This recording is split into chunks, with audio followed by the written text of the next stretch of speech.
ალეკო ელისაშვილის განცხადებით ის უარს ამბობს მისი სახელის და გვარის გასათავისუფლებელი პატიმრების სიაში ჩაწერაზე. ამის შესახებ ძლიერი საქართველოს ლელოს ერთ-ერთი ლიდერი პენიტენციური დაწესებულებიდან გამოგზავნილ წერილში წერს. პატიმრობაში მყოფი პოლიტიკოსი ამბობს, რომ ქართულ ოცნებას საერთაშორისო ზეწოლის გამო პატიმრების გათავისუფლება მოუწევს, თუმცა მის თქმით მმართველი გუნდი პროცესის გაჭიანურებას და თითოეული ადამიანის ბედით ვაჭრობას აპირებს. ელისაშვილის განცხადებით ივანიშვილის გუნდი მის სახელს სხვა პატიმრების გათავისუფლების პროცესის დასაზიანებლად იყენებს, რის გამოც ის ქართველ და უცხოელ პარტნიორებს მიმართავს. მისი კანდიდატურა არანაირ პოლიტიკურ სიაში არ განიხილონ. როგორც ელისაშვილი წერს, ის საქართველოს სიყვარულისთვის და უსამართლობასთან ბრძოლის გამოზის ციხეში და ეს მისი თქმით პატივია და არა სასჯელი.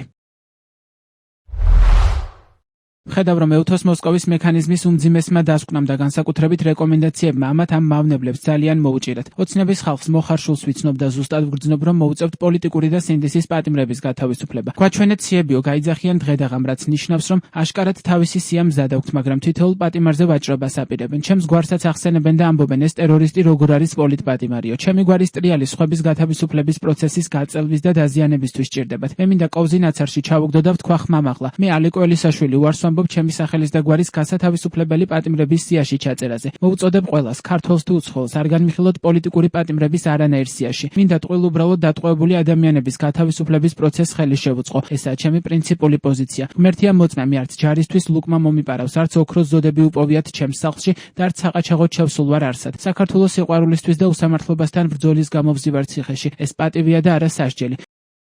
ოპოზიციონერ პოლიტიკოს ტერორისტული აქტის ჩადენის მცდელობა ედება ბრალად. კერძოდ გამოძიების ვერსიით 29 ნოემბერს ელისაშვილმა თბილისის საქალაქო სასამართლოს კანცელარიის შენობის დაწვას სცადა. ალეკო ელისაშვილი არ უარყოფს, რომ საქალაქო სასამართლოს კანცელარიის დაწვას გეგმავდა. ის ქმედებას აღიარებს, თუმცა უარყოფს მუხლის კვალიფიკაციას ტერორიზმს. ელისაშვილი თავის ქმედებას პროტესტის გამოხატვის ერთ-ერთ ფორმას უწოდებს. მას 10-დან 15 წლამდე ვადით პატიმრობა ემუქრება.